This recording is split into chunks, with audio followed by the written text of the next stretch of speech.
focus on the defense. This comes as one of the leading Republicans in the U.S. Senate is stepping down from his role as a chairman. FBI agents seized his cell phone, all part of an investigation into insider trading tied to the coronavirus pandemic. Ryan Kruger joins us live in Atlanta tonight to break down the stock trading controversy.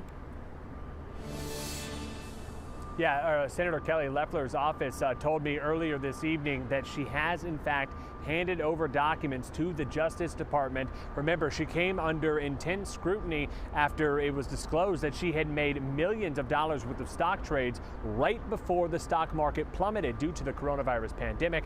I spoke to one former federal prosecutor tonight who told me it is likely FBI agents are looking into her activities as well. Republican Senator Richard Burr of North Carolina finding himself at the center of an FBI investigation after he sold millions of dollars in stocks after receiving intelligence briefings about the COVID-19 pandemic. To authorize a search warrant of a sitting United States senator, that's breathtaking. He's one of several U.S. senators to come under scrutiny about their stock trades, including Georgia's Kelly Loeffler, who sold millions of dollars in stocks in companies that later dropped significantly.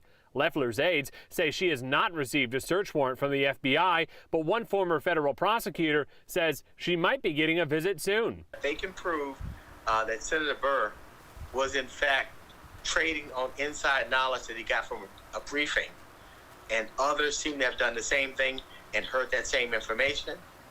That raises serious problems for all of them. In a statement, a spokesperson said Senator Loeffler has forwarded documents and information to the Justice Department, the SEC, and the Senate Ethics Committee, establishing that she and her husband acted entirely appropriately and observed both the letter and the spirit of the law.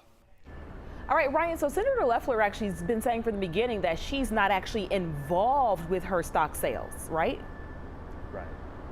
Yeah, that's right, Aisha. She says that she and her husband, that their sales are managed by investment managers, and that the two of them don't have any say as far as what kind of stocks, trades, sales, that kind of nature that goes through. Also worth pointing out, there is a big discrepancy between her net worth and Senator Burr's net worth. See, the trades that Senator Burr made took up about 75% of his net worth. Kelly Loeffler and her husband worth about $500 million. So even though she did trade millions of dollars, it only made up a small fraction of her total net worth. All right, Ryan Kruger breaking it down for us tonight, making it make sense. Thank you, Ryan.